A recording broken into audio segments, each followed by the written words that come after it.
استپر موتور ماشین خراب شد، نری 500 600 تومن استپر موتور بخری، بیا تا بهت یاد بدم بدون هیچ هزینه‌ای همون رو درستش کنی.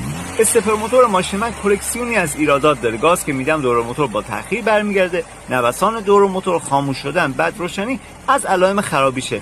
ماشین خاموش سوئیچ بسته استپر موتور رو در میاریم و از یک نفر میخوایم که سوئیچ رو باز و بس کنه. خودمونم با دست آهسته میکشیمش بیرون. تو آموزش‌های قبلی گفته بودم موقع شستن استپر موتور نباید داخلش شسته بشه، ولی اینجا قضیه فرق میکنه و ما میخوایم سرویسش کنیم. پس کامل کل قطعاتشو میشوریم و با استفاده از یک گریس مرغوب رزواشو گریس کاری میکنیم و بعد سوکت استپر موتور رو وصل میکنیم و مجدد از یک کمکی میخوایم سوئیچ رو باز و بسته کنه.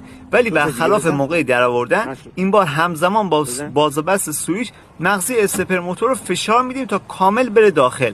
بعد استپر موتور رو میذاریم سر جاشو، تموم. همینطور که میبینید کل ایرادات برطرف شد و کامل استپر موتور درست شد. البته توصیه میکنم فقط از این روش برای استپر موتور خراب استفاده کنید و استپر موتور سالم